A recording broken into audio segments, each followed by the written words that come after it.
আমাদের যতটুকু অধিকার আমাদের ধর্মীয় কার্যক্রম করার ঠিক ততটুকু অধিকার আপনাদেরও, আপনাদের ধর্মীয় কার্যক্রম করার। কেউ আপনাদের ধর্মীয় কার্যক্রমে, আপনাদের সামাজিক কার্যক্রমে যদি বাধা হয়ে দাঁড়ায়, আপনারা প্রতিবাদ করবেন। আমরা জাতীয়তাবাদী পরিবারের সকল মানুষ আপনাদের পাশে অতীত ছিলাম, এখনো আছি, ভবিষ্যতে থাকবো।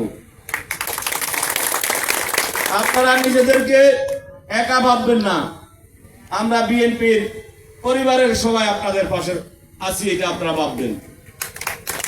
আমরা আশা করছি সনাতন ধর্মের ভাইরা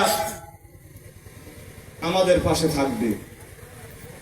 আমরা সকলে মিলে একটি শান্তির মিরস্রায় গড়ব। আপনাদের এই উৎসব আনন্দে এবং উৎসব পরবর্তীতেও আপনাদের সামাজিক পারিবারিক কার্যক্রমে চলাফেরায় যদি কোনো বাধার সৃষ্টি হয়, কোনো অসুবিধা যদি মনে করেন, আপনারা আমাদেরকে জানাবেন। আমরা সর্বাত্মকভাবে আপনাদেরকে সহযোগিতা করব। কোনো অশুভ শক্তি যেন গোলা পানিতে মাছ শিকার করতে না পারে, কোনো অশুভ শক্তি আমাদের হিন্দু মুসলিমদের মধ্যে কোনো ভেদাভেদ যেন সৃষ্টি করতে না পারে, সেদিকে আপনারা লক্ষ্য রাখবেন। আপনাদের মধ্যেও কোনো ভাই বন্ধু সামাজিকভাবে যেন কোনো অসামাজিক কার্যকলাপে লিপ্ত হতে না পারে।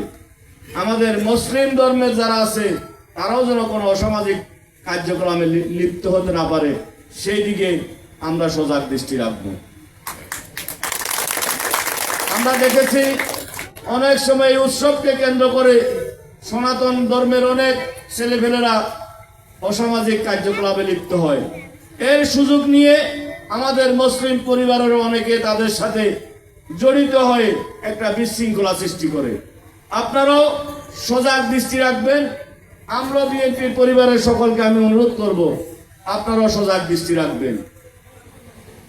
এই সনাতন ধর্মের ভাইরা আমাদের সমাজের সুন্দর, আমাদের দেশের সুন্দর, ওনারা আমাদের ভাই।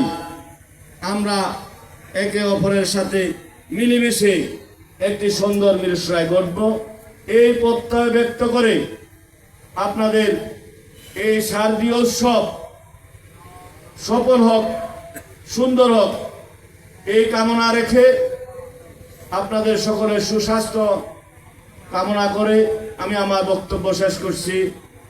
আপনারা যেন আপনাদের এই উৎসব সুন্দরভাবে পালন করেন, আমরা আপনাদের পাশে আছি, থাকবো, এ বলে আমি আমার বক্তব্য শেষ করছি।